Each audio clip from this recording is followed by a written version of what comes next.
Salam pemirsa, salam IT News. Jumpa lagi di channel IT News di program berita kami. Hari ini kami akan informasikan berita terkait saat ini varian virus komunis Tiongkok telah ditemukan di Kanada dan dengan cepat menyebar ke seluruh dunia. Para ilmuwan yang mempelajari virus tersebut mengatakan bahwa virus mutan mengubah cara penyebaran penyakit dan orang yang terinfeksi. Simak berita selengkapnya. Virus komunis Tiongkok atau COVID-19 adalah infeksi saluran pernapasan.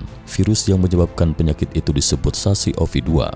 Jean-Paul Soucy, seorang mahasiswa PhD di Dalaran School of Public Health di University of Toronto, Kanada, menjelaskan kepada CTV News bahwa istilah strain adalah untuk virus SARS-CoV-2, bukan untuk penyakit yang disebabkan virus COVID-19. Soucy mengatakan dalam wawancara telepon pada hari Minggu 27 Desember lalu bahwa ketika mengklasifikasikan virus yang dikenal, virus tersebut telah mengembangkan kelompok mutasi spesifik yang menyebabkan strain mutan berperilaku berbeda dari strain aslinya.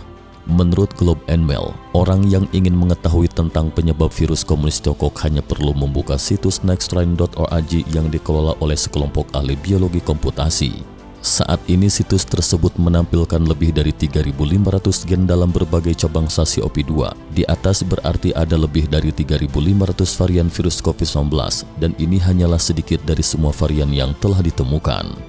Tahun ini virus memiliki peluang besar untuk bermutasi dengan menginfeksi sekitar 80 juta orang, sehingga lebih banyak jenis virus bermunculan. Pakar penyakit menular Dr. Lisa Barrett mengatakan kepada CTV News pada hari Minggu 27 Desember lalu bahwa virus biasanya bermutasi, tetapi beberapa virus berubah lebih banyak daripada yang lain. Dia menunjukkan bahwa meskipun kode genetik virus corona biasanya berubah seiring waktu, mutasi biasanya tidak menarik perhatian orang. Menurut Dr. Lisa Barrett, petugas kesehatan tidak harus mencatat semua varian penyebab COVID-19, tetapi perlu mempelajari varian mana yang dapat mengubah siapa yang terinfeksi virus, gejala dan bagaimana mereka menanggapi vaksin. Secara umum sedikit perbedaan antara virus varian menghasilkan infeksi dan perilaku penularan yang sama.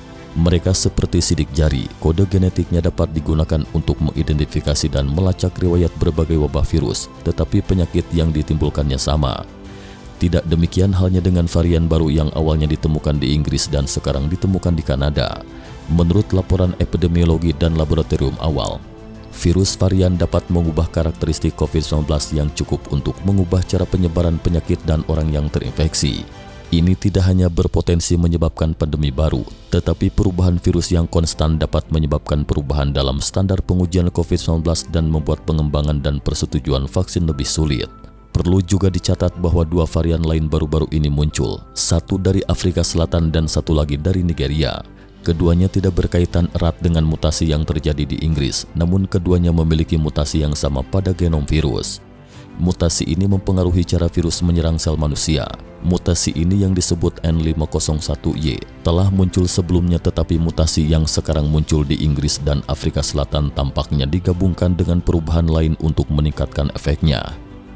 Ketika Anda mulai melihat peningkatan frekuensi evolusi paralel dari mutasi tertentu, itu menunjukkan bahwa mereka memiliki keuntungan biologis yang nyata, kata Jeffrey Joy, seorang ilmuwan penelitian genetika evolusioner di Ed Center of Excellence di British Columbia. Strain baru Inggris bernama B117 membunyikan alarm akhir pekan lalu. Menurut peneliti Inggris, kapasitas transmisi B117 telah meningkat lebih dari 70%. Lonjakan itu terkait dengan kasus di Tenggara Inggris. Ketika strain baru menyebar ke orang-orang yang belum terinfeksi di sekitarnya, maka akan mudah menyebar luas. Fenomena ini disebut efek pendiri. Hal ini mungkin disebabkan oleh strain baru yang membawa sejumlah besar mutasi sebanyak 23 mutasi. 17 diantaranya menyebabkan perubahan fisik pada protein virus. Umumnya virus SARS-CoV-2 mengakumulasi 1 atau 2 mutasi gen setiap bulan. Ini menunjukkan bahwa laju evolusi molekuler di B117 lebih tinggi. Marceline Cote, seorang ahli virologi molekuler di Universitas Ottawa, mengatakan, ia memiliki banyak trik yang tidak kami duga.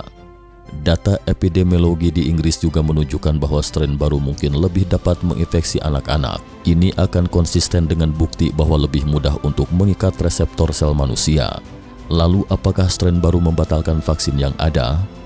Pertanyaan yang dihadapi para ilmuwan sekarang adalah, apakah strain baru akan mengubah protein lonjakan secara memadai untuk membatalkan putaran pertama vaksin COVID-19?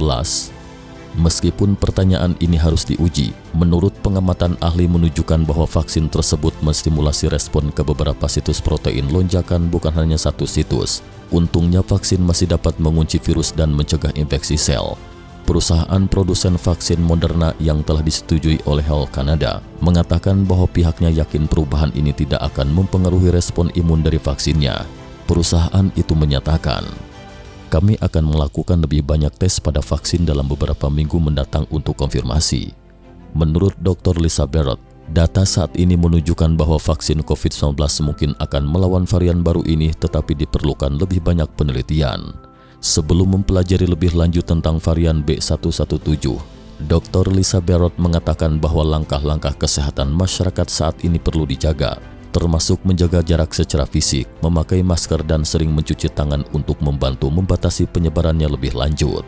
Sekian berita IT News hari ini. Terima kasih telah menonton dan silakan subscribe channel ini dan bagikan ke teman-teman Anda. Jika Anda memiliki opini, silakan beri komentar di bawah ini. Sampai jumpa.